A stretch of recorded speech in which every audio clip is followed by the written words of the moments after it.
fallen that rapidly if indeed fire caused the collapse. And in fact, there's one mechanical engineer, Gordon Ross, in the Journal of 911 Studies, who's done a thorough analysis based on conservation momentum. If the official story is correct, then the heating that was supposed to cause the failure would have been a much slower event, and it would have been an asymmetric event. For the tower to collapse straight down onto itself flies in the face of what we know about steel and how steel behaves.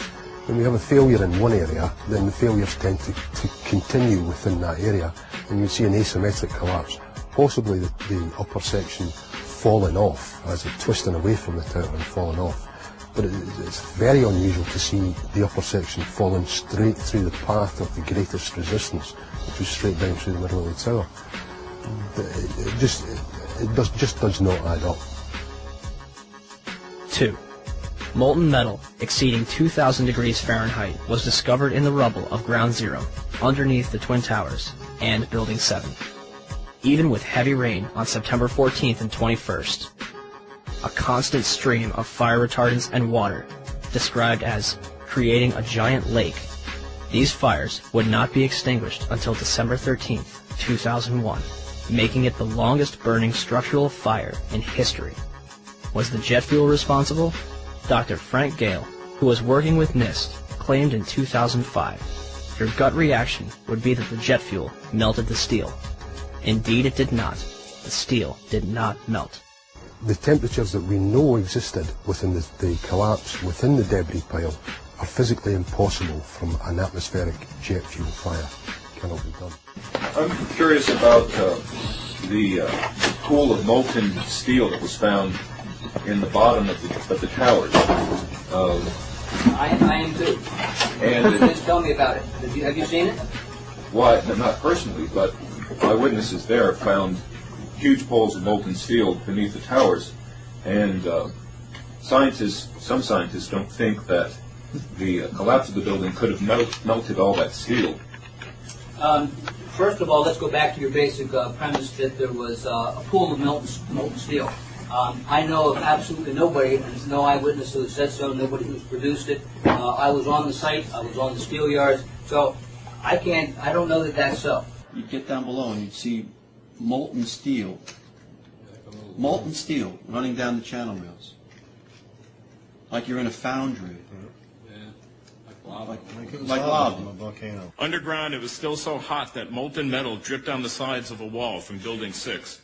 However, they do hit hot spots occasionally, and everything stops. There were fires of 2,000 degrees Fahrenheit below the ground. I don't know that that's so. There's video of it. Melted around 2,600 degrees Fahrenheit. I think it's probably pretty difficult to get that kind of temperatures in a fire. Well, NASA pictures, thermal images showed those sorts of temperatures in the basement. Could you send them to me? Okay. My name is Mark, and I'm the individual who was questioning Dr. Gross, and he asked me to email to him those thermal images. When I approached him after his talk to get his email address for that purpose, he refused to provide it to me. I think this is important because it reveals the attitude of the NIST investigators, which is one of willful ignorance of what really happened on 9/11. As well as the molten metal in the debris, it was also observed prior to the South Tower's collapse.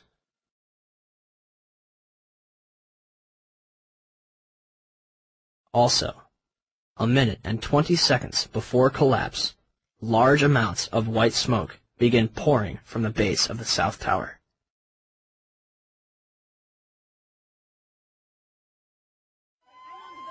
Three, the concrete, and in fact, virtually everything except the metal inside the Twin Towers was pulverized as the building collapsed. This pulverized material created pyroclastic dust clouds that raced down city streets, coating lower Manhattan in a fine dust. Pyroclastic clouds generally occur during two events: volcanic eruptions and controlled demolitions.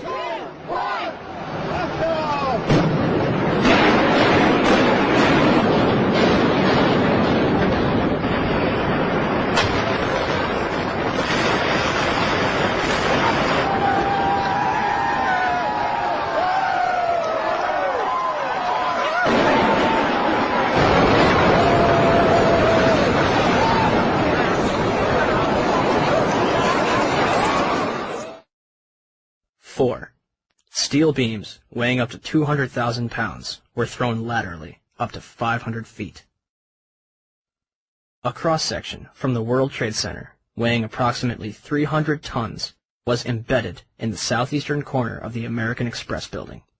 This piece would have had to travel at least 390 feet, maintaining enough kinetic energy to embed itself in the corner of the building.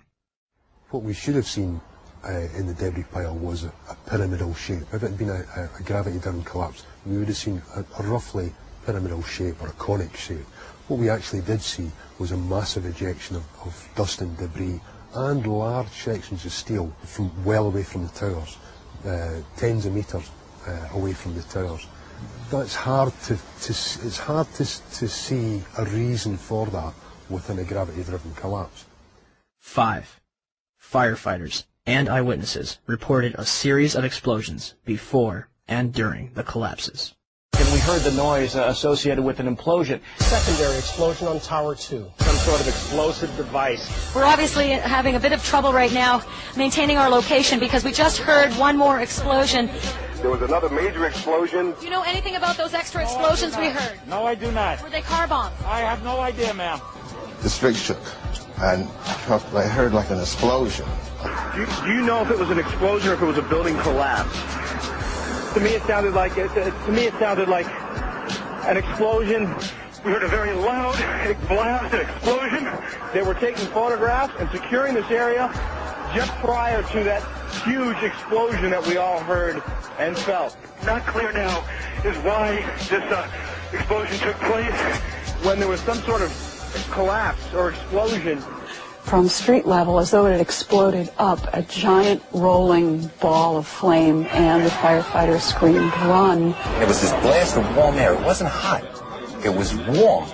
And it picked me up and threw me up against the wall of the building. You were picked up off the ground. Physically picked up off the ground. I remember an explosion. At that point, I got knocked out. I don't remember anything. Then I got up, and I looked out the window because the windows exploded, and the street below caved in. And at that point, there was like fireballs coming up. An hour later than that, we had that big explosion from much, much lower. I don't know what on earth caused that. About 15 minutes after they made their entry, we heard a boom. I don't know if that was the infrastructure that was going or another explosion. Again, there has been a second explosion. John, just seconds ago there was a huge explosion, and it appears right now the second World Trade Tower has just collapsed. All of a sudden I heard rumbling and we all started running away from it. The glass blew out and threw me onto the sidewalk, and I couldn't see for 20 seconds. It was like holy hell coming down the stairs. And then we finally got to the bottom, we were coming out on a mezzanine level there. And another explosion came right from it, just everyone flying. We stuck on the stairs for a while. We finally got down to the lobby. Then we get to the lobby, it was this big explosion. So I was real lucky. I don't know what happened to the people behind me when that blast occurred. And it was actually on the 78th floor of the second tower. And it was evacuating the tower and experienced all these explosions and made its way back down. We presume because of the initial explosion there may have been secondary explosions as well that were detonated in the building by these terrorists. There was a secondary explosion, probably a device either planted before or on the aircraft that did not explode until an hour later. I heard a second explosion and another rumble and more smoke and more dust. I ran inside the buildings, the chandelier shook, and again black smoke filled the air. Within another 5 minutes we were covered again with more silt and more dust. And then a fire marshal came in and said we had to leave because if there was a third explosion, this building might not last. Eyewitnesses also reported that explosions had taken place in lower levels of both the North and South Tower. They were having coffee in the World Trade Center when the first plane struck. And all of a sudden it sounded like, I don't know where the subway is, but it sounded like a subway collision, a bomb, and it was just pounding, boom, boom, boom, and I literally thought the subway had exploded. And the ladies that are with me were in the World Trade Center in the first building and escaped through the lobby where they report they believe